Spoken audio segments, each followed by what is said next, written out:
Hi, this is Janine Cloud with Family Tree DNA, and this talk is about mitochondrial DNA and the Million Mito Project, tracing the matrilineal tree of humankind. Now, the Million Mito Project is an initiative that we launched last year, a scientific initiative that includes Dr. Miguel Villar, the former lead scientist for the Genographic Project, then Dr. Paul Meyer, a population geneticist for Family Tree DNA, our head of research and development, Jorn Runfelt, and Roberta Estes, who's a blogger and genographic affiliate researcher as well as a scientist, and she's been a genetic genealogist for a couple of decades now. And it is to explore mitochondrial DNA. To really get into this, to give you a better understanding of what it's going to, what we want to accomplish, let's look at the types of DNA. Now, there are 4 types of DNA. There's autosomal DNA, which covers all your family lines of both sexes. Y-DNA, which is your direct paternal line, just males, your father's line, and only men can take the test. And then mitochondrial DNA, which is your direct maternal line, your mother's line. And both men and women can take that test because both men and women have mitochondrial DNA. X-DNA is not on this diagram. It's a little more complicated inheritance pattern, but both sexes do have it. The thing that's really important to remember here is that that autosomal DNA mixes together or recombines. So your autosomal DNA is a mixture of your ancestors, which is great when used in that context, but Y-DNA is not mixed, so it's telling you only about that father's line. And the same is true of mtDNA. It's only your mother's line. It doesn't pick up anything else along the way. So that makes it uniquely qualified to explore maternal ancestry. It's not to be confused with the X-DNA that I just mentioned. Now, X is a little different because both men and women have it. Men have one X chromosome to pair with their Y chromosome. Women have 2 X chromosomes, and the way that we inherit those from our ancestors is a little convoluted, but it's not the same thing at all as mitochondrial DNA. Now, everyone can test for it. Like I said, everyone has mitochondria and mitochondrial DNA. Mitochondria are organelles that are in your cells that help with cellular energy, and we get that from our mothers. And in the current generation, you can test males. So if you're looking for a man's mother's mother, you can test him, and he'll have that mtDNA. But if you're looking for his father's mothers, that won't work. It doesn't mix together with your father's DNA at all. It's passed intact. It never divides. It, like autosomal DNA, because you get half of it from each parent, it splits in half each generation. You know which line mitochondrial DNA comes from, that it's only that maternal line. It does give you fewer matches than autosomal DNA does because it's from fewer candidates, and sometimes it can be a waiting game to find a match that is going to be useful for your research. But part of that is the reason that we're doing this whole initiative. It's a unique tool when you're looking at identity of those maternal ancestors, and it's focused on just that one line. It gives you unique information that you can only find with the mitochondria, which is your haplogroup. That's that clan identity of your mother's line, where they originated, that ancestral origins, the location. It gives you matches that are both recent, as in if your mother or your sister or a cousin tests, that's from your mother's side, they could show up. But it's also distant, sometimes too distant to be able to connect to. It can give you some locations beyond the time of surnames, and can help you with building trees and finding the identity of those maternal ancestors that you might not have been able to find any other way. I know some people who've successfully used mitochondrial DNA by testing more than one person, and have been able to establish identities of people whose records were burned in courthouses across the South. Now, mitochondrial DNA is different from Y-DNA in how the haplotree is built. Mutations do define the branches. That's true of whichever form of DNA that you're using, either Y or MT, but it is a little bit different. Either way, you're looking at what is a genetic pedigree chart. You're looking at a tree of your maternal ancestors, of humankind's maternal ancestors.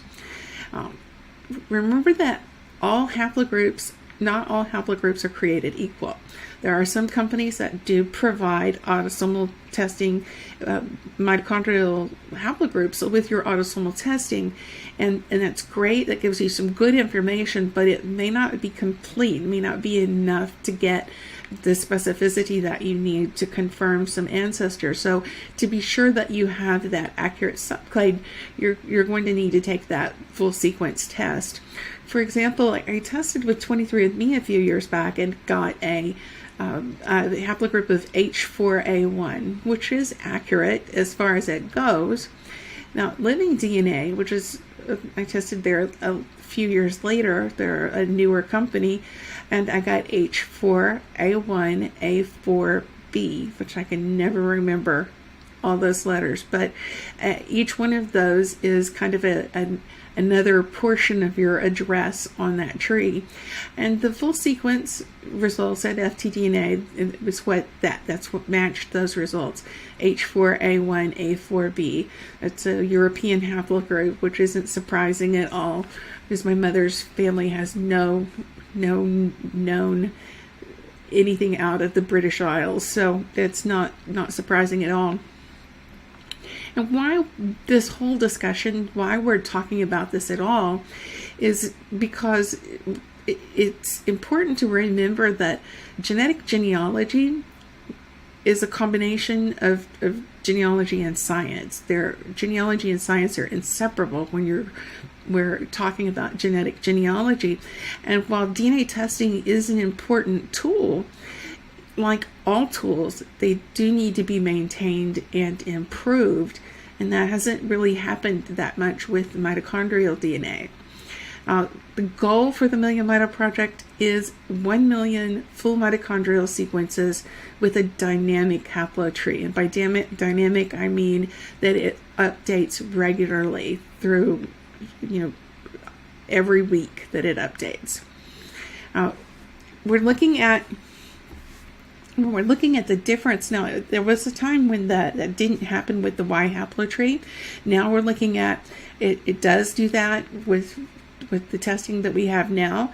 And you can see this diagram is all mushed together, and you can see that there's lots of branches on the Y haplotree. This diagram was from December of 2020. There's been another 177,000 variants added to that in 2021. Mitochondrial DNA, February 2016, has not updated in 6 years. Now, granted, this is a line drawing. There are more branches than this, but overall, it's been 6 years since this was updated. So it's time to grow, and since the tree doesn't grow on its own, it has to have branches added to it. It uses what are called builds. That if you think of it as a human genome build as being like the coordinates that you have to download for your GPS, if you haven't done like me and switched to Google Maps, if you have an old-fashioned GPS, you regularly have to download those updates so that you have those new coordinates, and that's what the builds are. But Phylotree hasn't done that since 2016, and rather than wait, we're looking at the existing sequences that we have in the database, and the goal is to make it as dynamic as the Y tree is now, which has SNPs added to it almost every day, every business day at least. We do still need more representation from around the globe. To give you a even more clear picture of why there's such a big difference between the two, the Big Y and Big Y 500, which are sequenced tests for Y-DNA, they came out in 2013 and tests between 11.5 and 12.5 million base pairs. Now, the Big Y 700, 16 to 22 million base pairs. That's a lot of information. The thing is the mitochondrial genome only has 16,569 base pairs total. So it can't grow the same way. It has to be the differences that happen and that are discovered and added on to the builds that give us those new haplogroups. You can see here the meteoric growth of the Y haplotree over the years, and we're hoping that the mitochondrial tree will follow suit once we can get enough people to start testing. The mitochondrial database in 2012, we were at build 14, we were a little behind there, and it consisted of 3,550 haplogroups from just over 8,000 full sequences. In 2016, we did update to build 17. It was a big deal at the time. It's hard to believe that's been 5 years ago, and it had just under 5,500 sequences from just under 25,000 5,500 haplogroups from just under 25,000 sequences. Only 25,000 sequences is all. And when you remember that that's only 16,659 per sequence. It takes a lot of tests to get that information. Well, today we do have over 500,000 mitochondrial sequences available between the ftDNA and the genographic research databases, but the goal is 1 million to be able to get to critical mass. With genealogy, of course, more testers means more potential matches. And to get that critical mass, it took millions of autosomal testers to get to where you could have matches. I don't know if you've tested with any of the newer companies, like when MyHeritage started or when Living DNA started. It took a little bit before you got any significant matches because the databases had to grow. Thousands of Y-DNA testers over the years, and then with mitochondrial testers, we just don't know yet how many it's going to take to get to that level. Now, there have been success stories. Like I said, there have been people who have succeeded in proving ancestry of specific maternal ancestors, in pinpointing that information with the limited number of matches that we have. But usually it's through targeted testing. Usually it's through finding the right person to test and getting them to test rather than having someone show up as a match. So we do need more tests and more trees so that you won't have to do as much recruiting. So doing a little recruiting on the front end can help. But we just don't know yet what we don't know. And a couple of examples of some of the successes. These are pretty minor, but they're important to me. And one of the reasons that people do testing in general, and we have a lot of people who do testing to find out whether they're Native American or not. And my paternal grandfather was Cherokee. He was nearly half Cherokee, and his mother was 3/4 Cherokee. And this is his half sister, Sarah Townsend Clown, from his mom's first marriage. So we have me, we have my dad. So we are already beyond the use of mitochondrial DNA for me to test, and it's through his dad and his dad. Well, that sounds like a really good Y line, except that line's not native. So I had a match come up named Janice, and her mother, she had her tree, and she had her mother, and her mother, and her mother was Sarah Jane. So she goes back to Sarah, who from her first marriage of Solomon Townsend, from Mary Jane Horn, who was my great-grandmother's first marriage. And her mother was Jenny July, who was full-blood Cherokee, and Tawny, who was full-blood Cherokee. So it took me a year of trying to get in touch with Janice, but she finally tested and tested mtDNA, moved her autosomal results over, and we got our grandmother Tawny's, our great-great-grandmother Tawny's mtDNA haplogroup, which is B2, which is a native haplogroup. So it helped confirm that that line was, after all, native, and that while if there may be some admixture back in that time period, it wasn't on that direct maternal line. Now, with my son, it was slightly different. My son's grandmother often said that her grandmother sailed to Mexico from Spain. Well, that's not exactly how it happened, because we have my son, his father, his grandmother, and her mother was born in Texas, and her grandmother was born in Texas, and her great-grandmother was born in Nuevo León, Mexico, and her mother was born in Mexico. So it's been a minute since anybody was in Spain on that line. But when I did the mitochondrial test on her, instead of coming back a native haplogroup, which was pretty common with women of that period, where it was the Spanish who came over and the Spanish men who came over, and so you would find a Y haplogroup that is European, and the MT haplogroup would be native. In this case, the mtDNA haplogroup is H3AP, which is decidedly European. So while it doesn't necessarily confirm that she came from Spain, we know that that line did come from Europe, that direct maternal line was from Europe rather than being native. So that was a success, to be able to say, yes, your grandmother, quote unquote grandmother, did come from Europe, and it's a good chance that it was from Spain to Mexico. So how can you participate? Well, you can take that MT full sequence test at Family Tree DNA if you've not taken one. You can add it to your existing account if you've already tested Family Finder or transferred your results over from somewhere else, or if you just have Y-DNA. You can buy mtDNA, and then you can transfer your autosomal data over to be with it.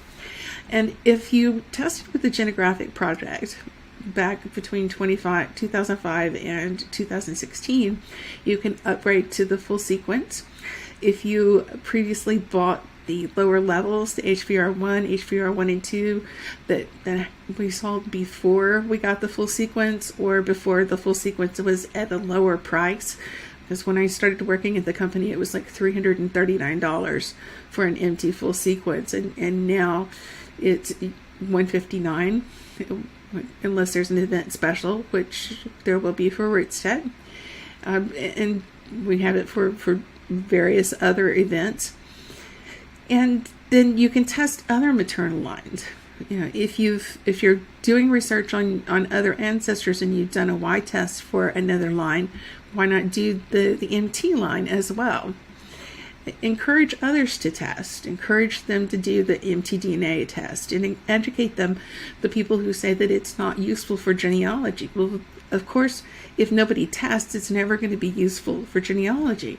You have to have people in the database in order for it to be useful, and the more often that people say that it's not, the fewer people that test, and it's kind of a self-fulfilling prophecy there.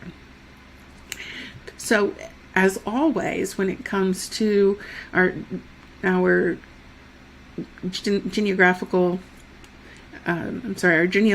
research, it all comes down to you and your help. And so we appreciate your time. Thank you for your attention. If you have any questions, if you're watching this during Rootstech, you can pop over to the virtual booth to chat. If you're watching it afterwards, then you can email groups@ftdna.com for assistance.